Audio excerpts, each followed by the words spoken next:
Is there one person that you would love to collaborate with that you haven't? I want to collaborate with everybody. I do, like, because as a producer, I'm good. I have never been an executive in the record industry as opposed to in a label, but I always feel the energy and the urge to try to step up and fill that position. And I like that.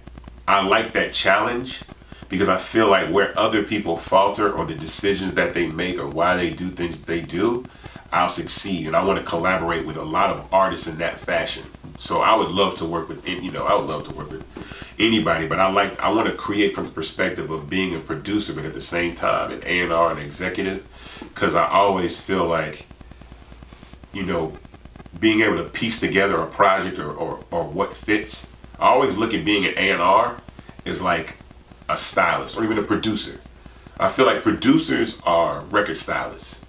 You guys stand in front of me, you're standing here right now, and if you had some lint on your dress or something out of whack that you couldn't see, I have a better perspective of that than you do.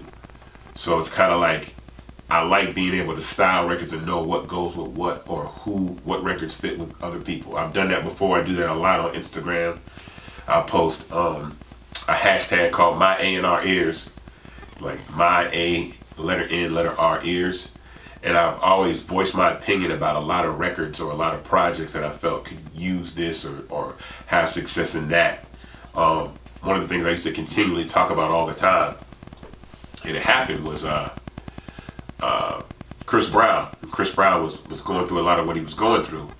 I always felt like Chris should have embraced his rebel image almost to the way that Bobby Brown did. But when I first heard Beach House One by Ty Dolla $ign, the first thing I thought of, I said, Chris Brown cut all of these records, this will be a classic. Because it was so unapologetic but real to the point that it would have been really good. And then when I heard Loyal, and I was like, yo, and he's like, Ty Dolla $ign wrote that. But I was like, this is what I'm talking about. Because it's so, it's unapologetic and it's honest to the point that women themselves agree with the record. And what I mean by agree with the record is as abrupt and abrasive as that record is, there wasn't no NAACP, Spelman wasn't having no meeting about it, like the disrespect, you know what I mean? Because there's truth in the lyrics. And I think Chris is that type of performer that he can be honest in a way like that in his music, that if it's the right way and the right delivery and the way it performs, it'll come off really, really great. So in that fashion, that's the way that I would love to work with artists, is to pick a record or to pick a producer to work with. Like, yo, a lot of these artists are allowed to be in conversations with other artists that they shouldn't be in. I think there's you can have conversations about who's the best female artist.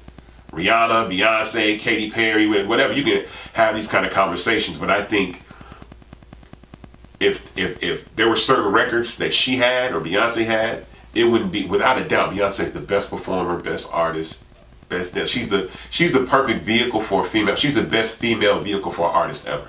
Like the total package, she's it. So if there were more records like I don't know, however many #1 she's had, if there were more records that she had, it wouldn't even be a conversation. She would be Michael Jackson. It would be that kind of conversation, like, no one, because the records are too. That's what separated Michael Jackson, from any other artist at the time, is his music, and his records were so much better and so much better written and so much better produced than anybody. That's my call to action for any artist. I don't care if it's Beyonce, I don't care if it's Chris Brown, I don't care if it's any of the artists that are in music right now. The functionality and the structure of the artist-producer label relationship is way out of whack. And I feel like every artist needs their Quincy Jones. Every artist needs that person that directs them or styles them in a way that only they can, from their perspective, to being the best at them. So it's like, if you're Phil Jackson, then you know how to coach Jordan. And so I feel like a lot of the artists are Bill Russell. They're coaching, they're playing, they the GM, the owner, the manager. They the whole thing all together, right? And no one, you can't run a ship in that fashion that way. So my call to arms to any producer, to any artist, is to really find your Quincy Jones, you know? If it's Rodney, it's Brandy. If it's Aaliyah, it's Tilla and Missy. If it's Usher, it's JD. If it's Dre, it's Snoop and Eminem and 50s. Everybody finds that. And then I have that conversation and that argument all the time with current executives. And I'm like, who's Chris Brown's Quincy Jones? Who's Beyonce's Quincy? They don't have them. They really don't. They do well. They're successful, without a doubt. But I think that gives, in that space, you got Katy Perry with Dr. Luke, and she runs off 5 #1 records off her last album, 2 off this album. Same producer. Not even a conversation. When it was Red One and Lady Gaga, we running them off. You know what I'm saying? It was just Lord and the guy that produced her running them off, winning greatness, shutting it down. So it's kind of like that's what I urge and what I would like to see all the artists do, all the major artists, is just lock in with one person.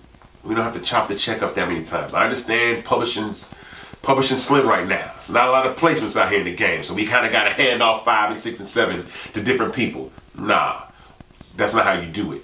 You plant the seed of a new writer or a new producer and turn them into the next Sean Garrett or turn them into the next Pharrell, and then let those guys go off and do what they do and plant those seeds.